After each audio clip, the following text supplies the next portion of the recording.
So this is the 75D Compact. So this has a D cocker. It's a double action, single action pistol with a rear hammer, as opposed to something like a Glock that has a striker system. And you have two trigger modes. You have a double action mode where now everything's been safety checked, by the way, but double action is you pull the trigger and it pulls the hammer back to a certain point, then you pull it a little further and the hammer drops. The hammer hits the firing pin drives into the primer ignites, bullet goes out that way, slide cycles, puts the hammer to the rearward position, and then you release the trigger a little bit, reset, and now you're in single action mode, and all you have to do is drop that hammer. The only time you'll ever come to a double action mode is if you either manually decock, and this is how I would carry. I would load up and then manually decock, or I'm shooting, for some reason my slide has not locked back like this. I shoot, my slide didn't lock back in the last round, or I have a bad primer, drop the hammer, nothing happens. So you will notice the hammer, when it's in this position, is slightly different from that position. And when you decock, it goes back to the B position. So if we're going to talk about them, A is all the way down, B is half cocked, and C is all the way rearward, single action. All you have to do is release it.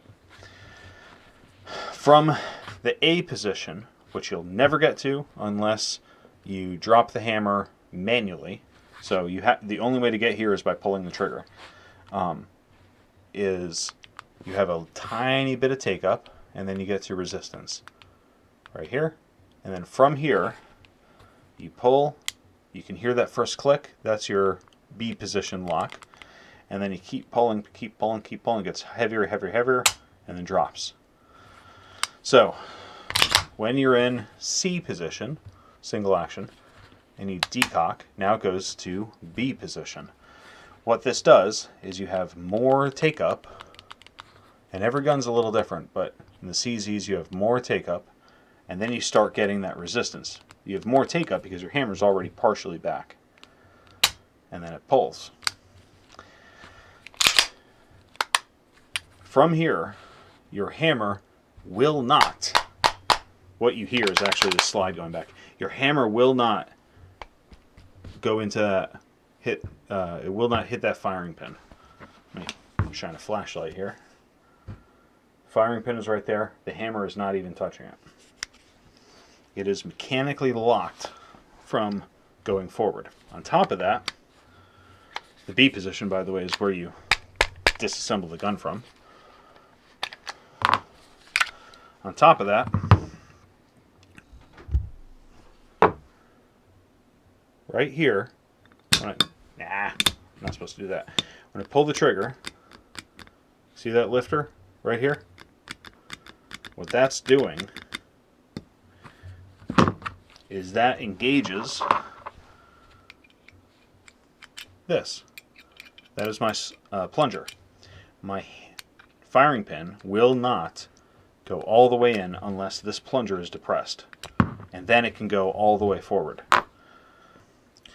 So there's a safety here that is preventing mechanically the firing pin from going forward in contact in that primer. There's also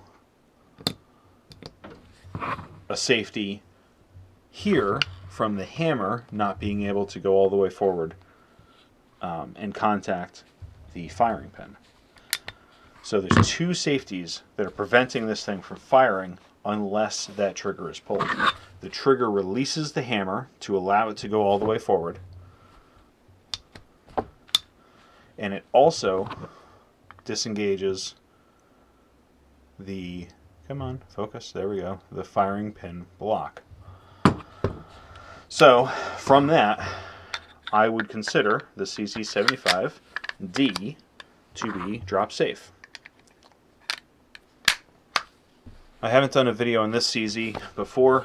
This is a CZ83, and it is a peculiar CZ83 because normally CZ83s are chambered in, you can see it says 83 right up here. CZ83s are generally chambered in 380 ACP. This one is chambered in caliber 9mm Makarov. And this gun is fantastic. It's a really great pistol. So, this also has a half-cock position. You have your C mode, but what's different from this guy is once it's in the full rearward position, you have a safety you can engage, but there's no decocker. The only way to get this hammer all the way down is to manually release and then let it go down. Now, this is that B position. When you release the trigger, it'll go to that B position, but it can also go forward from here and hit that firing pin. It'll do that by inertia. So if you slip here, it can totally set the gun off because you've pulled the trigger and you've released those safeties. So just put a snap cap in here. Let me verify that's a snap cap. Yep. See? Snap cap. So from here, if you wanted to carry this, you can put the thumb safety on. And this is a really good thumb safety, by the way. Or what I did when I did carry this, I don't carry this anymore.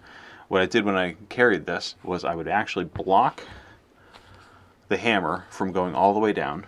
I would depress the trigger in a safe direction, always a safe direction. Safety off. Depress the trigger. Now I can feel the hammers being blocked by my thumb, my left-hand thumb at this point. Release that trigger, and now the hammer cannot go all the way forward to strike that firing pin. This particular gun, let me drop the mag, get the snap cap out. This particular gun is still drop safe. However, this does not have a firing pin block. The only safety that's preventing this firing pin from going forward is contained within this hammer. So if the hammer, if the one safety here were to break and this were to go forward, you could have a drop, the discharge that happens due to a drop of the pistol.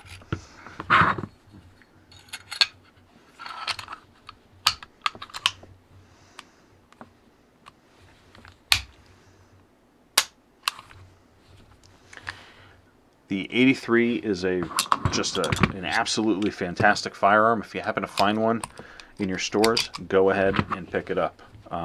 It is all steel and it is heavy, but it is a really, really great pistol. And it has a nice chunky grip, and for a blowback operated pistol, absorbs recoil very well.